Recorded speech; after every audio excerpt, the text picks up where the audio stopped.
I used to think my 32nd birthday would finally be the day my family tried to make up for everything. But the moment I walked into my parents' house and saw 200 people sitting there in silence like it was a courtroom, I realized they hadn't invited me to celebrate. They had invited me to put me on trial. And what they never expected was that just 4 days later, everything would be turned upside down. My name is Holly Dixon. And if there is one thing I learned early in that house, it is this: in the Dixon family, there were only two kinds of children, Megan and everyone else. I was always in the second group. My father, Richard Dixon, was the kind of man who saw everything in numbers, contracts, and profit. He built his real estate company from nothing, then brought that same cold mindset into the way he treated his own family. My mother, Patricia, used to be a teacher. But after getting married, she traded blackboards and chalk for dinner parties, social connections, and the dream of climbing into the upper class she had always longed for. Then there was Megan, my younger sister, 4 years younger than me. Beautiful in the kind of way that made adults soften the moment they looked at her. Golden hair, a sweet smile, and a voice that always sounded like she was gently pleading for affection. She was the princess of the house, my mother's pride, the daughter my father always wanted to present to the world. And me, I was the older daughter, responsible, quiet, always trying to do the right thing, but somehow, the harder I tried, the more I was taken for granted. At family dinners, all Megan had to do was smile, and everyone revolved around her. Whether I was there or not hardly seemed to matter. Maybe it was during those years that I learned how to make myself smaller, how to stay silent, how to exist without expecting to be seen. Back then, I did not understand it. Now I do. That was not maturity. That was disappearing a little more each day. I used to think that if I were good enough, hardworking enough, kind enough, then one day my parents would finally look at me differently. When I was 16, I won a full scholarship to a pre-med program. I still remember exactly how it felt standing on that stage that day, certificate in hand, my eyes searching the audience again and again for the two faces I wanted to see most. But my parents' seats were empty. Later, my mother only said, in a dismissive tone, that Megan had a ballet performance, and that it was more important. She said it without even looking up from her phone. When I graduated from nursing school at 22, top of my class, I waited once again for a sincere congratulations. But my mother only sighed and said that if I had studied business like Megan, maybe my father would have had someone to take over the company. The bitterest part was that Megan dropped out of that program just 2 years later. But even that changed nothing. In my parents' eyes, she was still perfect. While no matter what I did, I was never enough. I worked in the ICU, stayed up through endless nights, caring for patients, and saw firsthand how thin the line between life and death really is. I learned how to stay calm in chaos, how to hold a stranger's hand in the moments when they were most vulnerable. I thought those things would mean something. But at home, all I got in return was comparison. Look at Megan. Have you learned anything from your sister? You always make everything harder than it needs to be. I kept asking myself how much harder I had to try before I would finally be enough. Later, I understood the truth. The problem was never my ability or my worth. The problem was that they had already decided long ago that I would always be the one left standing at the edge.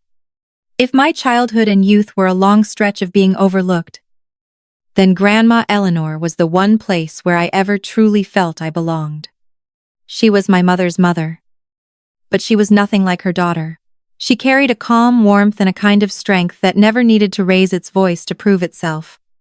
She listened to people in a way very few ever do.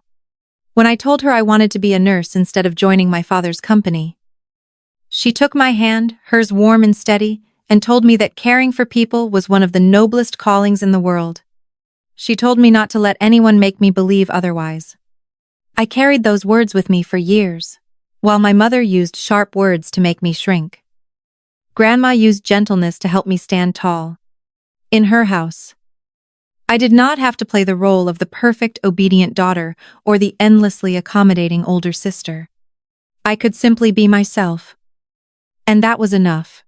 She told me stories about her youth, about my grandfather, about the dreams she once had, and about the things she had to give up without ever becoming bitter. She taught me that dignity does not come from being recognized by others, but from never forgetting your own worth. Back then, I listened and understood part of it, but I had not yet learned how to live that way. I was still the one who always swallowed her feelings. I stepped back and hoped the family would someday change. But Grandma never saw my silence as something admirable. She could see the sadness I hid beneath my calm face. Sometimes all it took was her placing a hand on my shoulder and saying, "I see you." And I would want to cry. In that whole family, she was the only person who did not love me for my role, my duty, or what I could provide. She loved me simply because I was Holly. 3 years ago, when the doctor told us Grandma Eleanor had stage 4 cancer, my family reacted in a way that did not surprise me, though it still broke my heart. My parents immediately talked about hiring a full-time caregiver, as if she were just a logistical problem that needed to be handled. Megan, while painting her nails, said putting Grandma in a nursing home would be easier for everyone. I still remember the icy feeling that ran down my spine when I heard that. To them, she was an inconvenient responsibility. To me, she was the only person who had ever made me feel unconditionally loved. I quit my job that very week, moved into her little house on the edge of town, and spent the next 3 years by her side. I measured out her medicine on time, monitored every wave of pain, stayed awake through nights when she struggled to breathe, and read to her when she could not sleep. There were days when she was so weak that even squeezing my hand took all her strength. There were nights when I sat beside her bed, listening to the hum of the oxygen machine, telling myself that as long as she could still open her eyes and look at me one more time, that would be enough. During those 3 years, Megan visited only twice. My parents came once a month, stayed less than 30 minutes, and always had an excuse to leave traffic. Dinner plans, exhaustion. I did not keep count out of resentment, but every absence of theirs became a truth that was harder and harder to deny. Grandma and I, on the other hand, had time.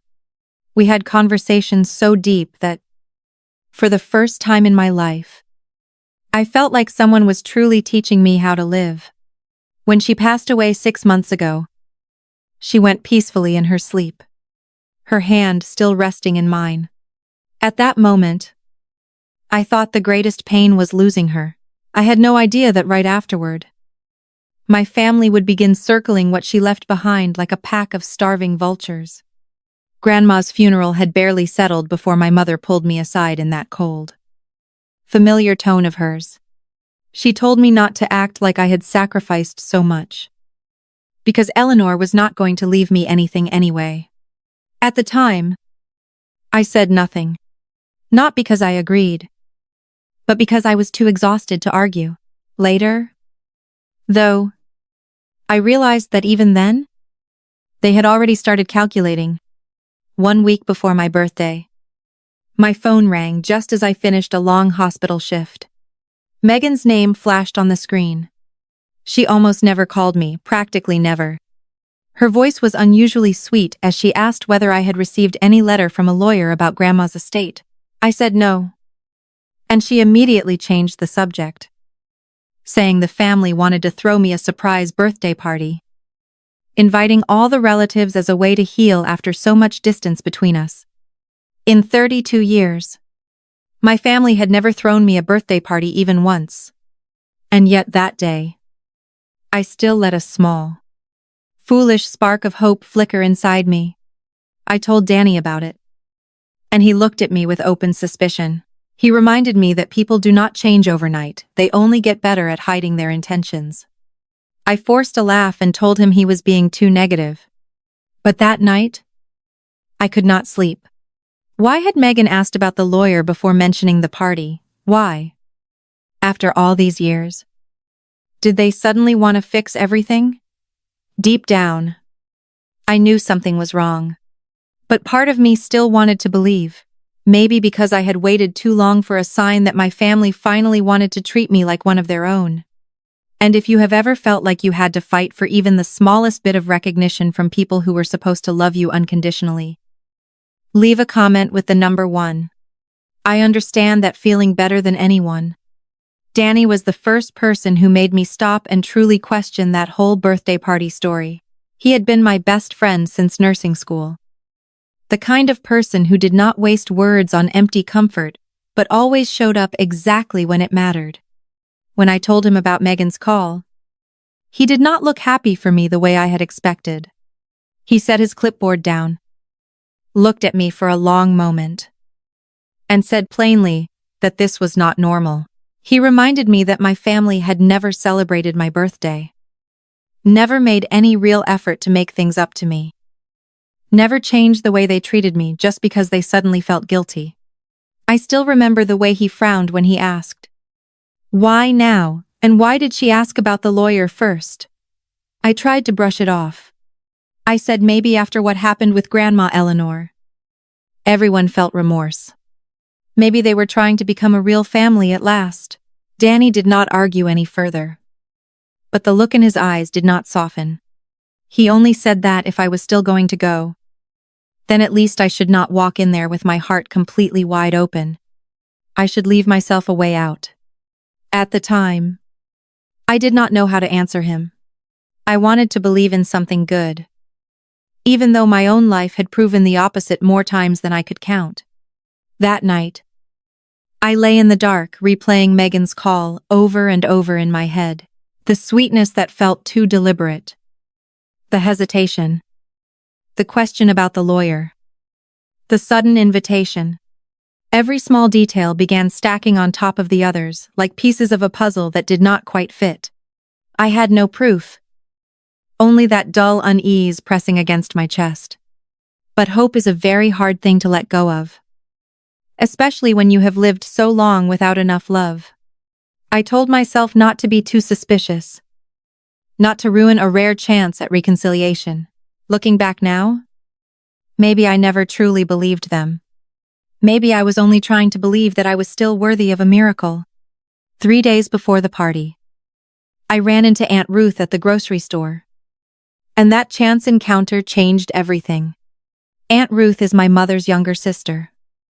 The one the family always branded as the black sheep, simply because she told the truth too often and never knew how to bow her head at the right moment. To me, she was one of the very few relatives who ever made me feel safe.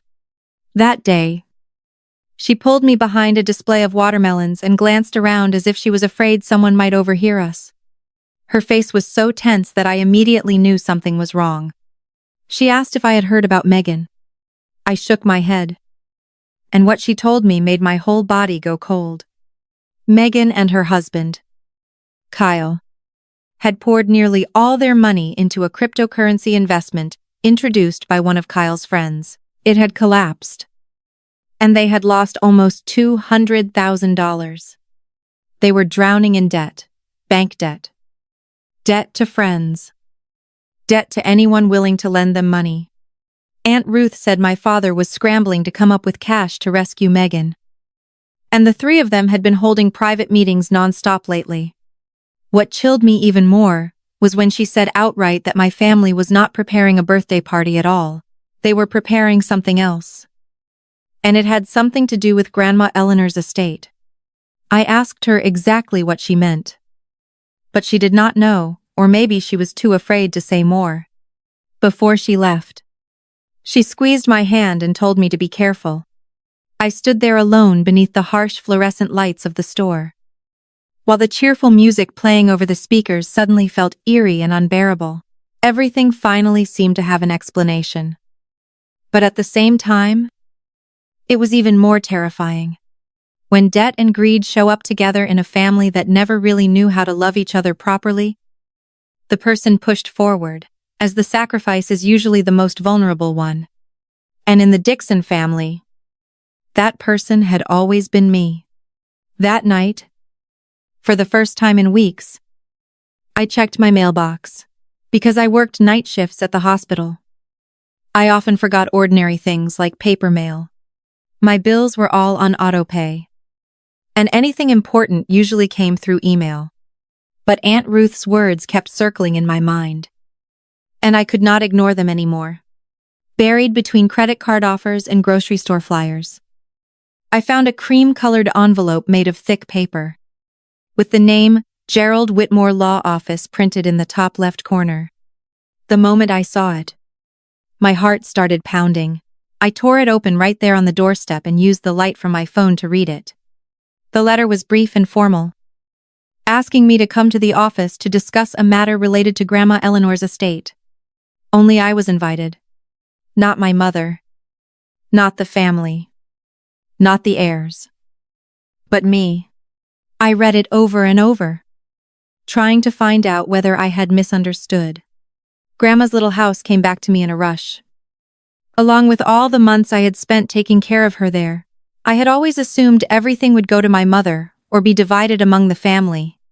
I thought that was how these things usually worked. But this letter was telling me something very different. I immediately called the law office, and the secretary scheduled me for an appointment the day after my birthday. When I hung up, I sat there in the dark outside my apartment, the letter still in my hand. Now Megan's questions, Danny's suspicion, and Aunt Ruth's warning were no longer vague feelings. They were starting to connect into something dark and unmistakable. I thought about not going to the party at all. But in the end, I decided I would still go. Not because I trusted them, but because I needed to see with my own eyes what they were planning. The difference was that this time, I would not walk in blind. I already held one piece of the truth in my hand. And maybe it would be enough to save me from a mistake I could never undo. The night before the party, I barely slept. I lay there, staring at the ceiling, listening to the clock tick, while old memories came rushing back like a train with no brakes. I remembered being 20 years old and watching my father buy Megan a brand new BMW for her 16th birthday, while I had spent 3 years saving up just to afford a used Honda. No one in the family thought there was anything unfair about that. I remembered my 25th, 26th, and 27th birthdays, when my mother forgot my birthday entirely, while Megan got spa weekends, designer gifts, flowers, and cake. I remembered Thanksgiving 2 years ago, when Megan laughed across the dinner table and said I was just a nurse because I was not smart enough to become a doctor. And everyone else laughed along as if it were some harmless joke. Back then, I laughed too. I always laughed.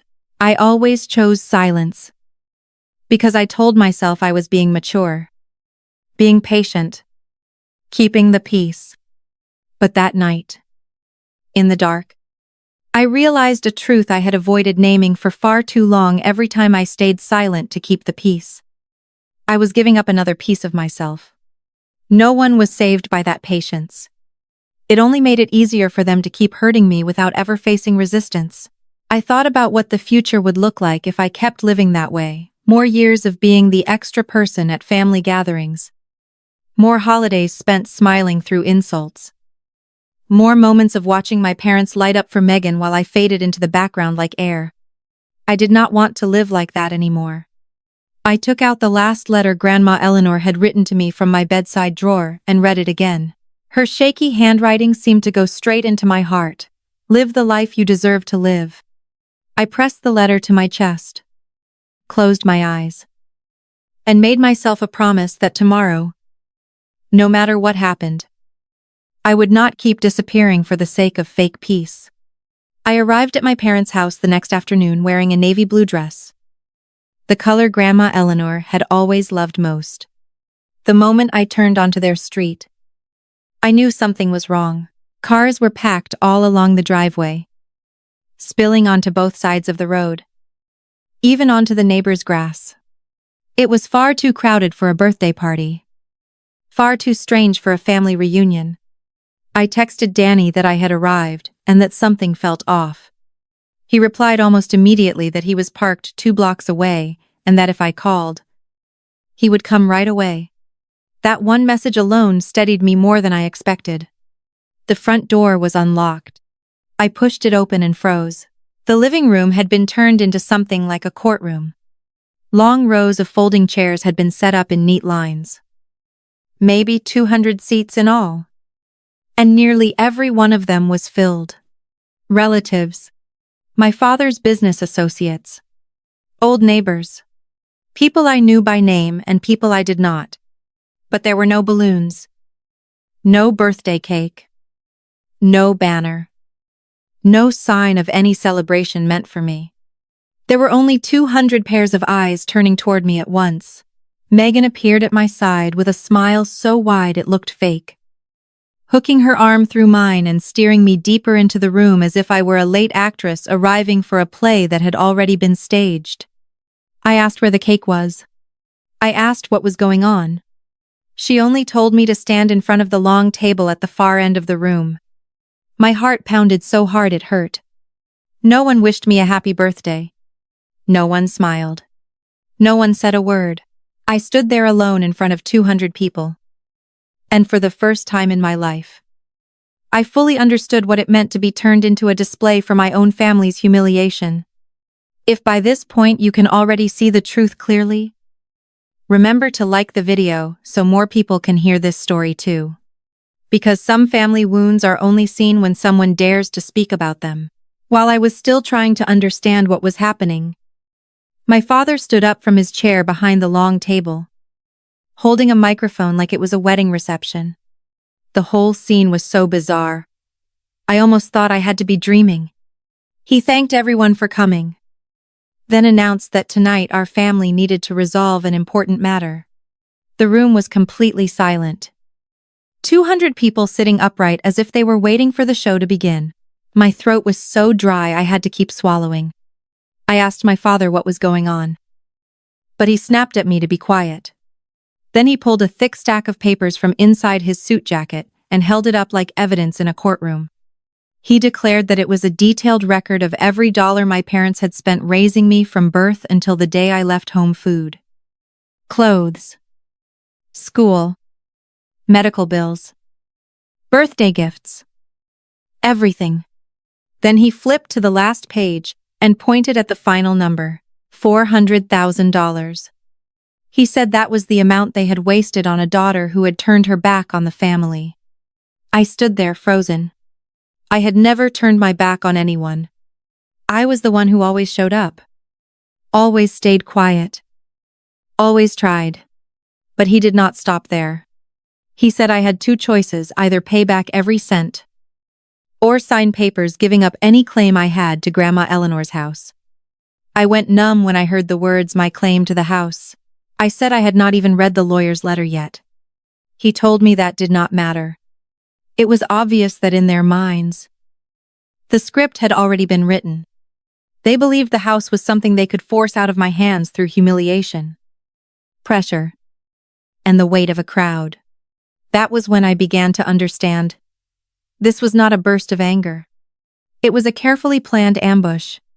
They had invited me to my own birthday so they could demand repayment for the cost of raising me.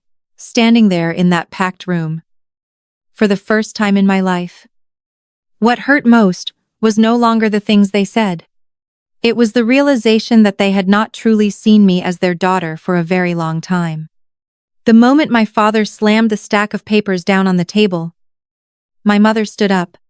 She did not walk toward me. Instead, she went straight to the family photo wall, the one I had grown up beneath, covered with frames from every stage of our lives. I had spent my childhood looking at that wall, believing that no matter what happened, I still belonged there. Then, right in front of me, my mother began tearing the frames down, one by one. The first was a picture of me at 5 years old, grinning with missing teeth. She said they had spent 32 years raising an ungrateful daughter. And then she ripped it in half. The sound of tearing paper cut sharply through the silence of the room. The next one was my high school graduation photo. She tore that one too, saying I had always been selfish. Then came my nursing school graduation picture. She ripped it apart without even blinking. I could not move. Each photo falling to the floor felt like another part of my life being erased. But the hardest blow came when she took down the picture of me and Grandma Eleanor. The one taken just 1 week before she died. In it, we were holding hands and smiling. My mother looked at that photo and accused me of manipulating a dying old woman. Then she tore it into pieces, right in front of me. I felt something inside me break. But no tears came. At the same time, Megan walked over, reached into my handbag, pulled out my car keys, and jingled them in front of me with a smug smile. She said Dad had already transferred the car to her name, because she needed it more than I did. I looked at the three of them standing there, then at the torn photographs scattered at my mother's feet like dead leaves. Around us, 200 people were still sitting there. No one objected. No one stepped in. No one even said that any of this was wrong. And in that moment, I understood that if I collapsed, they would see it as the perfect climax to their performance. But that was the exact moment when, instead of breaking apart, I became calm in a way that almost frightened me. I could have cried. I could have begged. Explained myself. Even dropped to my knees if I had been the version of me from years ago. But standing in that room that day, looking at the shredded pieces of family photographs at my mother's feet and the car keys in Megan's hand, I suddenly heard Grandma Eleanor's voice in my mind more clearly than any of the noise around me. She used to tell me that I had always been worthy. That I had simply been placed among people who wanted me to believe otherwise. I took a deep breath and looked straight at my father. It was no longer the gaze of a daughter still waiting to be loved, but of someone who had finally awakened. I asked him just one question: had he actually read Grandma's will? He froze.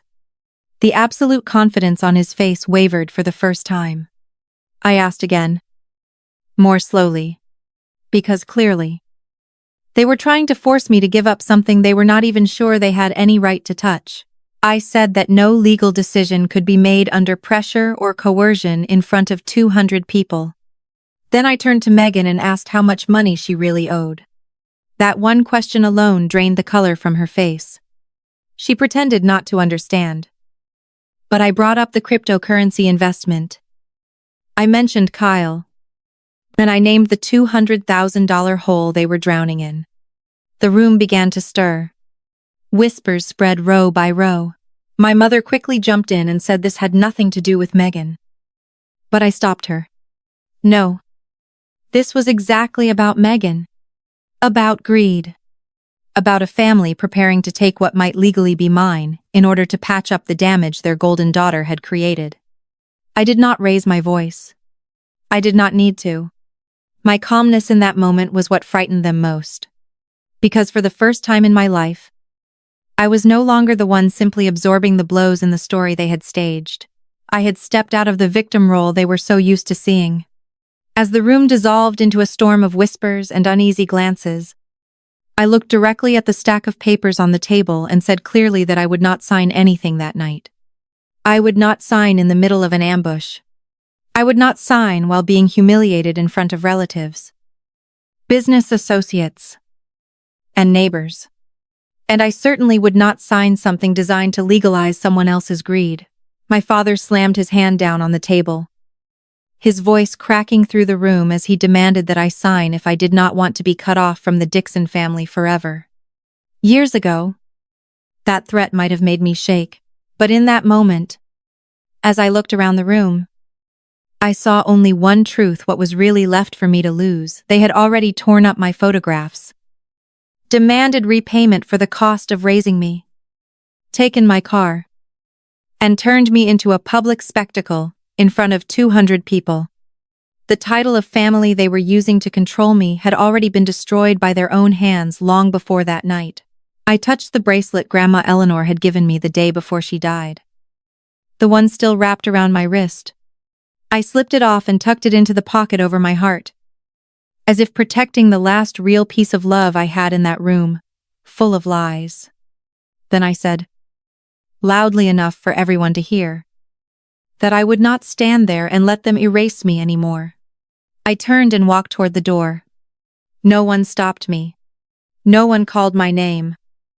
No one apologized. No one even said happy birthday. 200 people sat in silence and watched me leave as if the play had just reached its final scene. When I reached the end of the street, Danny's car was there waiting exactly as he had promised. I got into the passenger seat, stared straight ahead, and told him that I was not okay, but I would be. What I did not know then was that walking out of that house in silence would become the best decision of my life. All I knew was that, for the first time, I had not turned back to beg for a place in the hearts of people who had never wanted to make room for me there. That night, Danny stayed at my apartment. We barely slept, even though neither of us said much. The next morning, I turned my phone back on and was almost overwhelmed. Dozens of missed calls from my father, my mother, Megan, and then a flood of messages from relatives. Some accused me of being ungrateful. Some said I had humiliated my parents. Others claimed Grandma Eleanor would have been disappointed in me. The strange thing was that not one of them asked what I had gone through standing in that room. They only knew the story the way my family told it, or worse. They chose to believe whatever version made them most comfortable. I turned the phone off again and placed it face down on the kitchen table, while Danny made me black coffee the way he always did after my hardest shifts. He only said one thing: they do not want to know the truth because knowing it would change everything. I knew he was right. That afternoon, I opened Grandma Eleanor's keepsake box, the one she had given me in her final weeks. Inside were old photographs, a few small belongings, and several letters. At the very bottom was an envelope I had never opened, with my name written on the outside in her trembling handwriting. I sat down on the floor, my heart pounding, and opened it. Inside was only a single sheet of paper. She wrote that by now, things were probably not unfolding the way my parents had hoped. She told me not to worry, because she had already prepared for everything. She said they would try to take from me what she had left behind, but I must not let them. She told me to trust Mr. Whitmore, he knew everything. I read those lines over and over until the paper trembled in my hands. She had known, even before she died. She had known exactly how my family would react. That truth hurt me, but at the same time it comforted me in a strange way. It meant she had seen me, understood me, and most importantly, she had not left me to face this alone. I looked up at Danny and told him I needed to see the lawyer immediately. For the first time since that birthday, I felt like I was not just running from pain, I was walking toward the truth. The next morning, I stepped into Gerald Whitmore's office feeling as tense as a pulled wire. He was older than I had expected, with silver hair, calm eyes, and the voice of a man who had seen enough family tragedies to no longer be easily shaken by any of them. The office smelled of old books and polished wood, and it felt like walking into a place where truth was kept safe from being twisted by emotion. Mr. Whitmore invited me to sit down, then placed Grandma Eleanor's official will in front of me. When he told me the house belonged to me alone, it took a few seconds for the meaning of those words to fully sink in. Not split evenly. Not put in my mother's name. Not shared family property. Mine. He explained that Grandma Eleanor had left me the house, worth around $650,000. Entirely legally. with no debt attached and no real dispute as long as the will was followed as written. I asked why, even though deep down I already knew part of the answer. He said it was because I was the only one who had stayed. 3 years of caregiving, of giving up my job, my time, and my personal life to be with her. Everyone else, including my family, had mostly just made occasional appearances out of obligation. I lowered my eyes to Grandma's signature at the bottom of the document, and the familiar shape of her handwriting made my eyes sting. But the greater shock came in the next clause. She had added a condition stating that any family member who tried to pressure, threaten, or manipulate me into giving up the property would automatically forfeit any right to the rest of her estate. Hearing that left me both stunned and deeply sad. She had predicted everything with almost frightening accuracy. The birthday trial my family staged had not only been morally wrong, it had also placed them in danger of losing everything. In that moment, I no longer felt like a victim. I felt like Grandma had handed me one final shield. Not for revenge, but to protect the part of my life I had never before dared to claim as my own. While I was still trying to process everything Mr. Whitmore had just told me, the office door opened and Aunt Ruth walked in. I was so surprised I nearly jumped out of my chair. But her expression was nothing like the secretive, uneasy one she had worn when I ran into her at the grocery store. She looked at me with a mixture of sadness and relief, as if she could finally set down a burden she had been carrying for far too long. Mr. Whitmore explained that Aunt Ruth had been a witness when Grandma Eleanor made the will. She had known almost the entire plan for the past 3 years. Ever since I moved in to care for Grandma, she sat down beside me, took my hand, and told me that Grandma Eleanor had said Patricia would never accept any of this, and that I would need someone on my side when that day finally came. I asked why she had not told me sooner, and she said Grandma had made her promise to keep it secret. She did not want me caring for her while secretly waiting for some kind of reward. She wanted me to know that her love for me was real, not something tied to money or property. That sentence hit me right in the chest. I had spent my whole life inside conditional relationships. So much so that I had almost forgotten how precious it feels to be loved simply for who you are. Aunt Ruth said Grandma Eleanor had always known I was the only one who stayed by her side out of love, not because of what she might leave behind. The others had been told there was a will, but no one knew the exact contents. They had simply assumed whatever version benefited them most. I thought about my father with his $400,000 bill, my mother with the shredded photographs, and Megan with that smug smile while waving my car keys in front of me. All of it had been built on a false assumption and naked greed. Aunt Ruth squeezed my hand and said Grandma Eleanor wanted me to remember that I did not need anyone's permission to be worthy.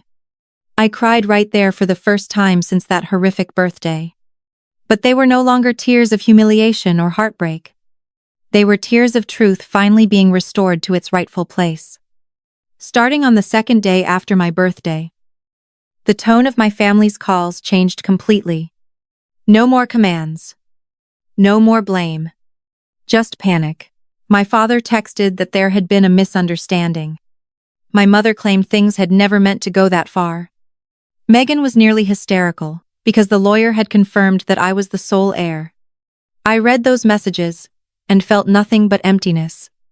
Just 2 days earlier, they had been confident enough to demand that I repay them for the fact that I had been born. And now, suddenly, it was all a misunderstanding. By the 3rd day, they showed up at my apartment door. I opened it only halfway and did not invite them in. My father, mother, and Megan stood lined up in the hallway like a delegation sent to negotiate after a disaster. My father softened his voice. My mother's eyes filled with tears. Megan tried to look pitiful, but it only took a few sentences for the masks to fall. My mother said she had only acted out of emotion. I reminded her that she had torn up my graduation photos and the last picture of me with Grandma Eleanor in front of 200 people. Megan admitted she was in serious trouble and needed money. As if that automatically made it my duty to save her. My father still insisted that the house should belong to the whole family. I told him plainly that Grandma Eleanor had already decided. She had hired a lawyer, signed the documents, and made sure there was a witness. This was no longer about emotions. It was a legal fact. Right then, my father's phone rang. It was Barbara, a relative who had been present at the trial on my birthday. On speakerphone, she said bluntly that the whole family already knew the truth, that the coercion clause had been triggered, and that after what my parents had done, no one in the family was standing with them anymore. I stood there listening, watching their faces drain of color one by one. For the first time in my life, I saw them without power over me. Not because I had become stronger than they were, but because the truth had finally taken my side. After that phone call, everything seemed to collapse right in front of me. My father made one last attempt to save face with a weak apology. But I asked him only one question. Was he sorry? Because he had truly done wrong. Or because everyone now knew he had done wrong, he did not answer. I already had my answer. My mother started crying and then began begging on Megan's behalf. As if Megan's future were some moral burden I was supposed to carry. Megan herself was angry and panicked, constantly trying to play the family card to force me into softening. But it was too late. I told them plainly that adults have to face the consequences of their own choices. I was not a bank. And I was not their sacrifice anymore. After I closed the door in their faces, I met with Mr. Crisis, Whitmore again the next day and signed the official papers to keep the house. I did not want to sell it. I wanted to live there and preserve it exactly as Grandma Eleanor had intended, as a place of peace. Not as an asset to patch someone else's debts. Mr. Whitmore also told me that my father had absolutely no right to transfer my car to Megan. I had paid for it, and it was registered in my name. So what he had done was invalid. We immediately started the process of getting it back. In the weeks that followed, the consequences of that public humiliation spread far beyond the house. The people who had been there began talking. My parents' social friends slowly started avoiding them. One of my father's major business partners pulled out of a contract because he did not want to do business with a man who treated his own daughter so cruelly. My mother was removed from the charity group she had always treated like a badge of status. Megan was forced to sell her house and move back in with my parents because the crypto debt had become too overwhelming. When I heard those things, I did not feel the satisfaction people might expect. I just felt tired and sad. They had done it all to themselves. I never posted about it online. Never complained publicly. Never tried to destroy anyone's reputation. I simply walked away. And sometimes, the silence of someone who has endured too much for too long becomes the loudest accusation of all. A month later, I moved into Grandma Eleanor's house. On the day I opened the door and stepped inside as its legal owner, I stood on the porch for a long time without saying a word. That little house on the edge of town still carried the familiar scent of herbal tea, old wood, and late afternoon sunlight. I kept the chair she loved by the window, the tea set in the kitchen, and even the bird feeder on the porch. There were a few things I changed. I repainted the bedroom, replaced the curtains, and cleaned each little corner so that the place could still be hers while slowly becoming mine too. Once I had settled in, I wrote my parents one final message. It took me 3 hours to finish it. I told them I did not hate them, but I could not continue a relationship where I was treated as if I did not exist. I reminded them that they had publicly rejected me, demanded repayment for raising me, and stood by while my photographs were torn apart. I told them that if, one day, they truly wanted a relationship with me based on sincerity rather than money or obligation, they would know how to find me. But for now, I needed distance. They never replied. And strangely enough, that brought me more relief than pain. Danny began coming over for dinner every Saturday. Aunt Ruth stopped by on Sunday afternoons. My co-workers at the hospital grew closer to me. Slowly, I came to understand that family does not have to mean the people who share your blood. Sometimes, family is simply the people who do not make you shrink just to feel comfortable themselves. 3 months later, I sat on the porch with Grandma Eleanor's last letter in my hands, and finally understood that the most precious thing she had left me was not the house. It was permission. Permission to choose myself. Permission to live the life I deserved. Permission to believe that being seen, being loved, and being respected had never been too much to ask for. If this story touched you, subscribe to the channel so you do not miss the next stories about self-worth, family, and the courage to reclaim yourself. The next story might be exactly what you need to hear at the right moment.